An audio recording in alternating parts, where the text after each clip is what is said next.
একজন খাঁটি বুজুর্গ আল্লাহ ওয়ালা হবেন। দেওবন্দের প্রতিটি সন্তান থাকবেন কোরআন তেলাওয়াতকারী, দেওবন্দের প্রতিটি সন্তান থাকবেন আল্লাহর জিকিরকারী। এটা হবে দেওবন্দি সন্তানদের প্রথম বৈশিষ্ট্য। দেওবন্দি সন্তানদের দ্বিতীয় বৈশিষ্ট্য থাকবেন জিহাদ ফি সাবিলিল্লাহ।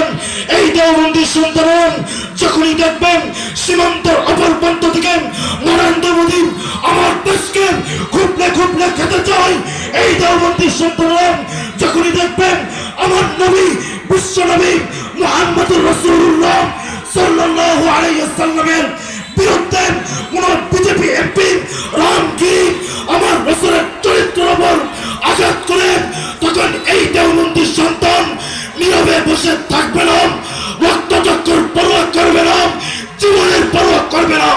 মান সাব্বা নাবিয়ান ফাখদুরুন, যেই পর্যন্ত সেই কুলাঙ্গারকে হত্যা না করা হবে সেই পর্যন্ত এই দেওবন্দি সন্তান নীরবে বসে থাকতে পারে না।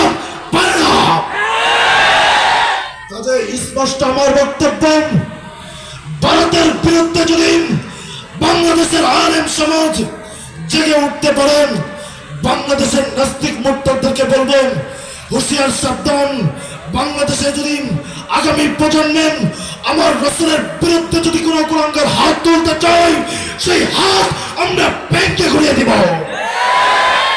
স্পষ্ট আমার বক্তব্য, 2013 সালে আমরা আল্লাহর নবী বিশ্বনবী মুহাম্মদুর রাসূলুল্লাহর জন্য জীবন দিয়েছি, কথা ঠিক কিনা? সেদিন আমাদের চোখের সামনে আমার ভাইরা রাসূলের প্রেমে জীবন দিয়েছেন। আমি আমার নিজের চোখে দেখেছি আমার ভাইদের সেই রক্তাক্ত লাশ। কাজেই আমরা আমাদের সেই চোখের দেখা দৃশ্যকে অস্বীকার করতে পারি না।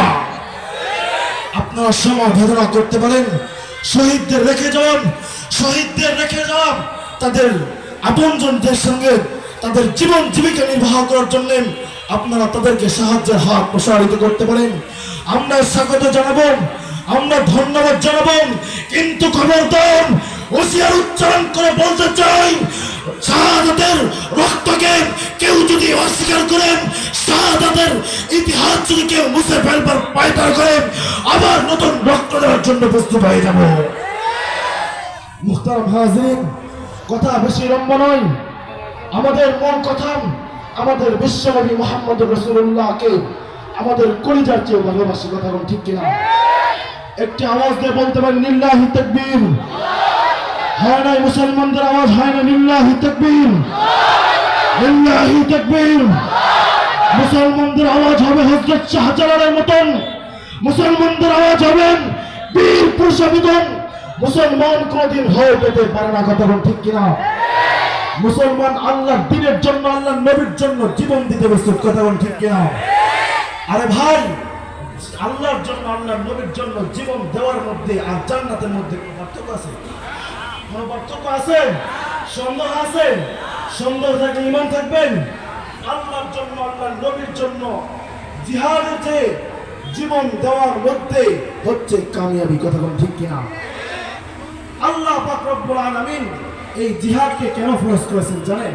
আল্লাহ রাব্বুল বলেন আল্লাযীনা আমানু ইউকাতিলুনা ফি সাবিলিল্লাহ ওয়াল্লাযীনা কাফারু ইউকাতিলুনা ফি সাবিলিত তাগুত ফাকাতিলু আউলিয়া আশ-শাইতান ইন্না কাইদাশ শাইতানি কানা যায়ীফা। আল্লাহ রাব্বুল বলেন আল্লাযীনা আমানু ইউকাতিলুনা ফি সাবিলিল্লাহ, যারা মুমিন, যারা মুসলমান তারা আল্লাহর পথে জিহাদ করে, আর যারা কাফের, যারা বেঈমান তারা শয়তানের পথে সংগ্রাম করে, কথা ঠিক কিনা? শয়তানের পথে যতই সংগ্রাম করুক, যতই সংগ্রাম করতে করতে সে যদি পাহাড় পরিমাণ সংগ্রাম করে ফেলে, আল্লাহ শেষের আয়াতের শেষে বলছে কি বলেন জানেন? ইন্নাশ শাইতানা কানা যায়ীফা, ইন্নাশ শাইতানা কানা যায়ীফা। যতই তারা কৌশল অবলম্বন করুক, তাদের কৌশল বড় দুর্বল, কথা ঠিক কিনা?